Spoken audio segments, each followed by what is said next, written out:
Okay, can you state your name, your age, and your relationship status, please? I am 37. My name is Tamara Walker, and I am married. And you're married. Okay. So most couples say that they are married because they love their spouse.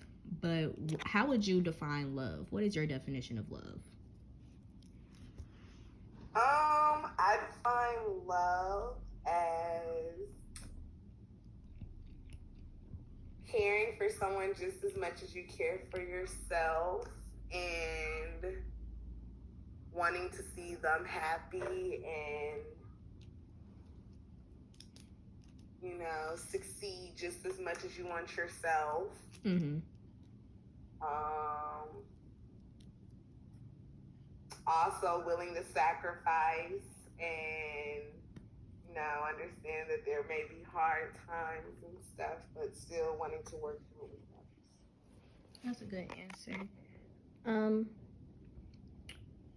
do you think love is enough to make a relationship or a marriage last? Um, yes, but I also feel like there is, well, no, I don't think just love alone will make the relationship last because Mm-hmm. there needs to be other things. There's other factors Mm-hmm. that go into play when you do say you love yourself anyway. Mm-hmm. There's a lot of different factors that play into love. So I feel like love is a big key factor, but it's not the only factor. The only Just love would not be able to. right. So, what do you think are the keys to a stable and happy relationship or marriage? I would say the keys, faith, definitely God first. Mm-hmm. I would say love, then. Mm-hmm. Finances, financial stability, that's a big factor as well. Yeah. Making sure you know yourself before trying to jump in and start a relationship. Make sure you have that relationship with yourself. Mm-hmm. And just also what is it? Self-control. Being able to control yourself and know that there are, things out here that will want you to steer off the path and the trajectory that you have set for yourself and your tone in your relationship. So just know that, you're strong enough to look past all of that for the person that you love and who you want to be with. Mm-hmm. How do you feel about cohabitation of like young adults before they get married? Like if they live together?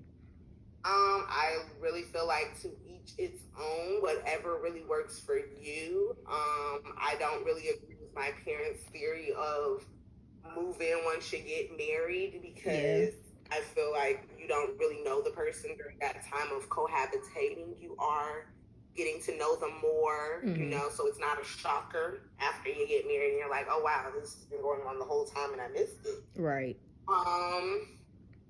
So I really feel like it's important. I also feel like it is important to have, your own situation as well. Like, don't be relying on that person. Make sure you have, your own place of living just in case stuff like that hits the fan. I feel like there is some steps into cohabitating. You don't just cohabitate with the first person you're talking to or anything like that. It is a process, but right. when you maybe want to make those next steps of marriage and stuff like that, that's when I think cohabitating prior to then is important. Comes into play, right? How do you feel about single parenthood in American communities? Hats off to those people because it's hard when you have two parents. So single parenting, I could only imagine it being very hard and, it's a big sacrifice and, those are some strong people. Yeah. And it's really sad that in today's society, more of those cases are happening when the other parent doesn't want to step up or help out and things like that. So it's really sad that babies and kids are put in those situations of not having, two family households. Although, hats off to the people, they're able to do it every day, all day, and still, keep those babies afloat. So even more kudos to you. But I could imagine it's a sad, hard task. Yeah. Um, are what we experiencing today in like the Black community regarding family, marriages, divorce, stuff like that, would you say it's the same compared to like when we were growing up? Well, when you were growing up, or like when, sorry, I just worded that wrong. Are marriages, family, and like divorce, are they being held as like, you know, to the same standards as they were when, you know, you were younger, or like, you know, your parents' relationship and stuff like that? No, I think people now are not afraid to speak out when they are unhappy in marriages and situations. I think back then, they would kind of sugarcoat it, keep it to themselves. Whatever happens in the family is family business. I think nowadays more people are able to speak out on abuse and things that are happening within their relationship. So, I don't think we are putting up with as much as our parents were putting up with. More so speaking from the female perspective, you know, of what's really going on. And shoot, girls do it, guys do it, everybody does it. So it's not even, you know, just one gender to blame. But I don't think we're taking it as seriously as maybe back then. Yeah. But we can't even say back then they was taking it seriously because they was doing their own dirt too. You know, it was just they were just kind of forced to stay together. We have social media and it's more put out there. Versus, you know, your divorce will be publicized, especially if you're famous and stuff like that. Versus back then, you know. Yeah, and back in the day, you know, you kind of had to deal with whatever your man was kind of, you know, putting you through, because we didn't even have rights to get property and houses and, you know, stuff like that. These men, so we don't have to rely on them as much, you know, as resources to take heed of the family and keep it afloat. No, females are able to do it just as well as the males are. So yeah, times have definitely changed, and females are, you know, figuring out how to do it on themselves by themselves versus relying on a man and having the man be the head of the household and stuff like back in the day. Yeah. What do you think are the causes of these problems? Like, would you blame it more so on morals, like lack of morals in this generation, or would it be like the lack of religious affiliation that this generation has? I would say both. And also because of like the social media, and also like going back to say times have changed with social media, we're able to now. Okay, restate the question. Do you need me to restate it? Yes. Would you say that these problems, like, you know, cohabitation, single parents, like stuff like that, would you say it's because of lack of morals or lack of religion within our community? I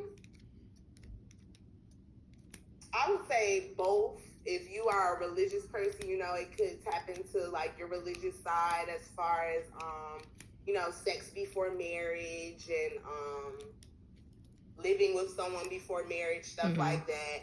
So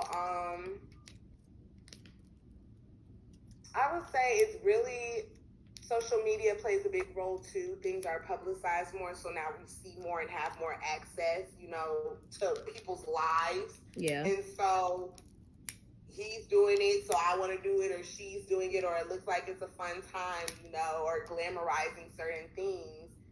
Whereas to back in the day, they didn't have that. So I think now it is starting to become more of lack of parenting, lack of morals, lack of supervision. Yeah. Certain things that, you know, certain categories that we're falling in. Right. Last question.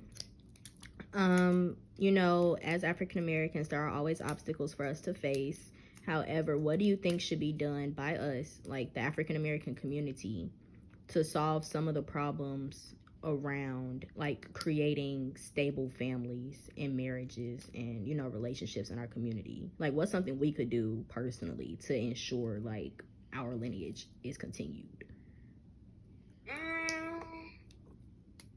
I would say more resources.